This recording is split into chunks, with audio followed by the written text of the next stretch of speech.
Hi hello welcome back to my channel భావన talks. ఈరోజు మీ అందరితో షేర్ చేసుకోవడానికి ఒక మంచి రెసిపీతో వచ్చానండి. చిన్నపిల్లలు చాలా ఇష్టంగా తింటారు కారం బిస్కెట్స్ అండి. సో దీన్ని కావలసిన పదార్థాలు తయారు చేసుకునే విధానం నేను ఇప్పుడు మీకు క్లియర్గా చెప్తానండి. సో కావలసిన పదార్థాలు అయితే చూపిస్తున్నట్టుగా ఇవ్వండి. ఇప్పుడు తయారు చేసుకున్న విధానం చూడండి.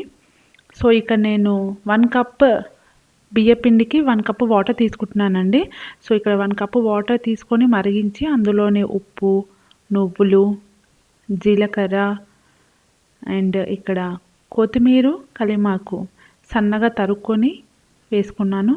అలాగే కారం, ధనియా పొడి వేసుకొని నీట్గా కలుపుకున్నానండి.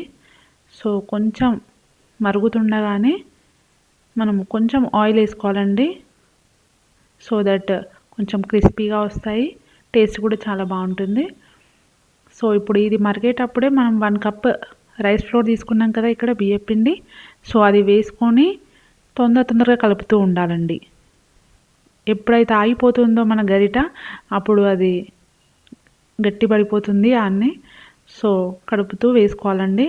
సో ఇక చాలా మంచిగా చేతితోటి మన అరచేతితోటి మంచిగా కలుపుకోవాలి. ఇట్లా డవ్ లాగా చేసుకోవాలండి. మంచిగా చపాతీ పిండిలాగా చేసుకోవాలి. మరీ గట్టిగా కాకుండా మెత్తగా కాకుండా ఇక్కడ ఒక్కొక్క ముద్దలాగా తీసుకొని ఇలా చపాతీ రోల్ లాగా చేసుకొని మనకి నచ్చిన షేప్స్లో కట్ చేసుకోవచ్చండి. డైమండ్ షేప్ కావచ్చు, రాంబస్ షేప్ కావచ్చు, ఎనీ షేప్, ఏ షేప్ అయినా సరే అండి. వేసుకొని మరిగే ఆయిల్లో వేసుకోవాలండి ఇవన్నీ బిస్కెట్స్.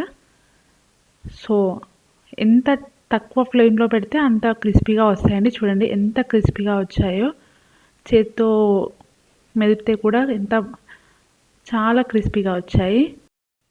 సో ఇదే అండి ఇవాల్టి video. Thank you for watching.